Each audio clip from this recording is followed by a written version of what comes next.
Hello అందరికీ. త్రిమూర్తులు కూడా నమస్కరించిన దేవి ఎవరో తెలుసా? ఈ కథ విన్న వారికి అదృష్టం కలుగుతుందని అంటారు. రాజరాజేశ్వరి దేవి ఎలా పుట్టింది? సృష్టి ప్రారంభంలో ఏమీ లేదు, చీకటి మాత్రమే ఉంది. ఆ చీకటిలో ఒక అపారమైన శక్తి ఉంది. ఆ శక్తినే ఆది పరాశక్తి అని పిలిచారు. ఆ పరాశక్తి నుంచే బ్రహ్మ, విష్ణు, మహేశ్వరులు పుట్టారు. కానీ ఆ శక్తికి పూర్తి స్వరూపం ఒకరోజు ప్రపంచానికి కనిపించింది.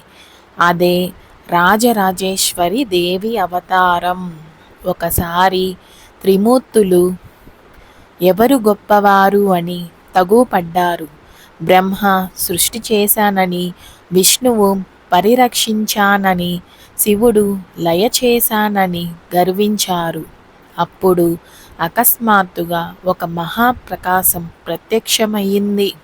ఆ వెలుగులో నుండి అపూర్వ సౌందర్యంతో సింహాసనంపై కూర్చున్న దేవి కనిపించింది. ఆమె ముఖం చంద్రునిలా ప్రకాశిస్తుంది.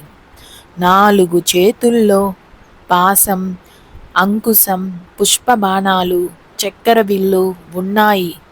త్రిమూర్తులు ఆమెను చూసి ఆశ్చర్యపోయారు. ఆమె చిరునవ్వుతో చెప్పింది, మీరు అంతా నా శక్తి వల్లే ఉన్నారు. అప్పుడు వారందరికీ అర్థమయ్యింది, అసలు శక్తి స్వరూపిణి ఈమెనేనా అని. ఆమెనే లలిత త్రిపురా సుందరి అని, రాజరాజేశ్వరి అని పిలిచారు. ఆమె 3 లోకాలకు అధిష్టాత్రి.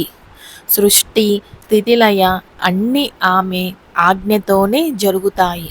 ఒకప్పుడు బండాసురుడు అనే రాక్షసుడు దేవతలను ఇబ్బంది పెట్టాడు. అతనికి అపారమైన శక్తి ఉండేది. దేవతలు కలిసి రాజరాజేశ్వరిని దేవిని ప్రార్థించారు. అప్పుడు ఆమె శ్రీచక్ర రథంపై కూర్చొని దేవసేనలతో కలిసి యుద్ధానికి బయలుదేరింది. ఆమె రూపం చూడగానే రాక్షసులందరూ భయపడ్డారు. ఆమె కేవలం ఒక చిరునవ్వుతోనే బండాసురుడి అహంకారాన్ని నాశనం చేసింది. చివరికి అతన్ని సంహరించింది. దేవతలు సంతోషంతో ఆమెను రాజరాజేశ్వరి అని కీర్తించారు. రాజులకు రాజుగా ఉన్న దేవి అని. ఆమె పుట్టుక అనేది సాధారణ జననం కాదు. ఆమె శాశ్వత శక్తి, కాలం ముందు నుంచే ఉన్నది. ప్రతి అమ్మవారిలో ఆమె శక్తి ఉంటుంది. ప్రతి తల్లి ప్రేమలో ఆమె రూపం ఉంటుంది. శ్రీచక్రంలో ఆమె నివసిస్తుంది అని పురాణాలు చెబుతాయి. ఆమెను భక్తితో పూజిస్తే ధనం, ఆరోగ్యం, శాంతి కలుగుతాయి.